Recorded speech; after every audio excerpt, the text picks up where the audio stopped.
Assalamualaikum warahmatullahi wabarakatuh. Ketemu lagi dengan Bugis Aco. Apa kabar teman-teman semuanya? Semoga sehat selalu, dimurahkan rezekinya, serta dilancarkan segala urusannya. Dan yang terpenting, jangan lupa bahagia dan selalu bersyukur. Teman-teman, pada video kali ini saya akan mengupdate lagi tanaman aglonema saya yang semakin sehat, semakin roset, rimbun dan subur. Bagaimana cara saya merawatnya agar bisa seperti ini? Anti gagal. Cara merawat aglonema Diana agar bisa tumbuh sehat, subur, rimbun, dan roset.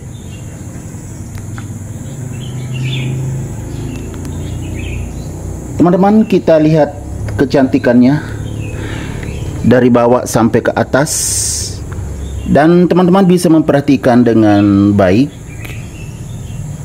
dengan tenang, agar bisa bermanfaat, bisa sebagai sumber terapi. Jadi pikiran makin tenang sehingga kita bisa merasakan semakin sehat, mendapatkan aura positif dari aglonema saya ini, tepatnya aglonema Diana. Oke, kita melihat.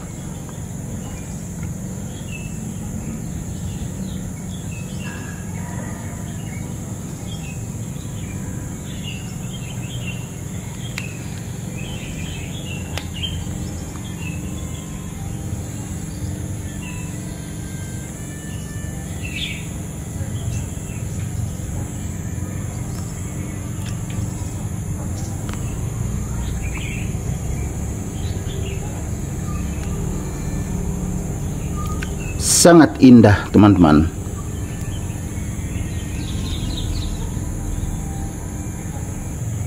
Kita lihat lebih dekat lagi. Ini sangat kuat warnanya, sangat menyegarkan mata.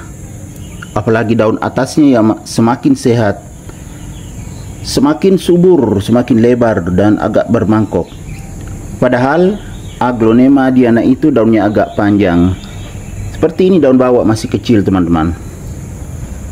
Begitu semakin ke atas semakin besar. Artinya semakin sehat dan subur. Nah, cara saya merawatnya sangat berhasil. Jadi sekarang bermanfaat, bisa sebagai sumber terapi. Tentunya terapi kesehatan, teman-teman ya. Dengan melihat kecantikannya seperti ini.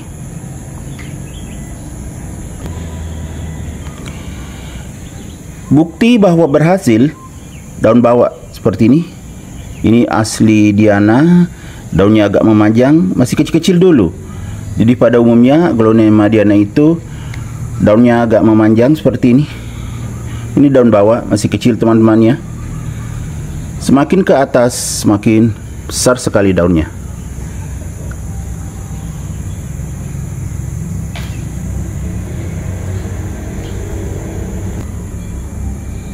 Jadi cara merawatnya cukup sederhana kalau saya. Secara alami, teman-teman lihat, akar pun itu ada air menetes. Akar itu ya teman-teman berwarna putih sampai keluar akarnya. Air menetes karena baru saja berhenti hujan, teman-teman. Sementara aglonema Diana ini saya letakkan di teras samping, jadi mendapatkan tempias air hujan. Terbukti tadi menetes airnya kan, teman-teman ya, supaya teman-teman lebih yakin bahwa memang mendapatkan tempias air hujan. Jadi air hujan itu sangat cocok untuk pertumbuhan dan perkembangan aglonema. Tadi kan kelihatan akarnya, lubangnya, artinya pot ini sangat bagus untuk aglonema. Sampai keluar akarnya artinya sehat. Dan kita lanjut ke medianya. Ini adalah media sekam, tentunya yang sudah difermentasi karena poros, jadi sangat cocok untuk aglonema.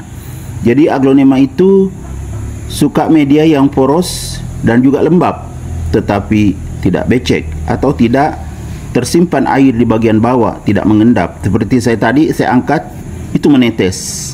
Saya miringkan, seperti ini tadi ya teman-teman, menetes airnya. Tuh, menetes. Artinya lubangnya bagus, sehingga air tidak tertampung. Kalau air tertampung di dalam pot, itu bisa menyebabkan aglonema menjadi busuk akar dan akhirnya mati. Selanjutnya kita lihat kecantikan aglonema Diana ini.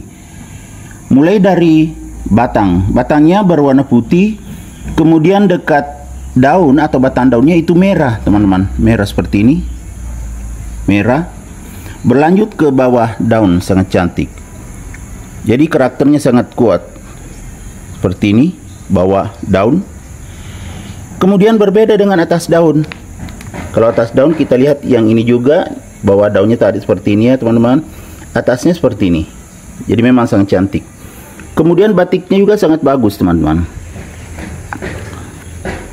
seperti ini ya, bagus sekali. Jadi tidak pucat. Aglonema yang pucat itu berarti kurang sehat. Ini sangat segar dan daunnya juga sangat keras karena sangat sehat. Daun atas seperti ini, nanti semakin gelap. Kalau lama-lama gelap, ini kan lebih gelap dibandingkan daun atas yang masih muda. Sangat cantik. Kemudian ujung daun lancip teman-teman ya, kalau aglonema Diana. Tetapi ini semakin lebar, tidak terlalu panjang lagi daun atas teman-teman. Saking suburnya, lebar dan mulai bermangkok. Tapi ujungnya tetap lancip seperti ini. Beginilah bentuk aglonema Diana yang sangat cantik jika sehat dan subur. Nah teman-teman, ada lagi kucing di situ. Saya pindahkan dulu. Lanjut teman-teman, kucing saya sudah pindahkan. Jadi kecantikannya terlihat juga dari garis tengah daun sangat jelas berwarna merah. Jadi karakternya sangat kuat. Kemudian aglonema Diana ini sangat menonjol dibandingkan dengan aglonema lain karena bentuk daun, karakternya apabila tumbuh sehat dan subur sangat menarik. Nah teman-teman, jadi cara merawat saya tadi ya, mulai dari potnya, pot yang bagus, lubangnya bagus, medianya media sekam. Kemudian saya tempatkan di tempat yang cukup mendapatkan banyak cahaya. Jadi penempatan juga sangat menentukan. Selain itu, penyiraman. Air yang dipakai tentunya air yang alami. Seperti aglonema saya yang airnya menetes ini menggunakan air hujan. Bagaimana kalau tidak hujan? Tentunya saya pakai air AC dan juga air tanah atau air yang mengalir. Jadi teman-teman, kalau lagi hujan bisa menampung air hujan untuk dipakai menyiram aglonema. Lihat teman-teman, ada warna terang sekali. Selain itu, pemupukan. Teman-teman harus berhati-hati kalau memupuk aglonema, jangan sampai overdosis. Nah, overdosis itu kalau menggunakan pupuk kimia itu bisa overdosis. Jadi diingat, kalau pupuk kimia sebaiknya dicampur dengan air, dilarutkan ke air agar tidak overdosis. Dan jangan terlalu banyak. Kalau saya memberikan nutrisi teman-teman ya, hanya lewat vitamin B1, POC, dan juga air lindi, itu saja. Tapi tumbuh sehat dan subur. Oke teman-teman, demikian video saya kali ini. Semoga bisa menginspirasi, bisa mengedukasi, bisa menghibur, dan menjadi rekomendasi bagi teman-teman semuanya, khususnya Aglonema lovers. Sampai jumpa kembali pada video-video saya selanjutnya. Assalamualaikum warahmatullahi wabarakatuh. Bye bye.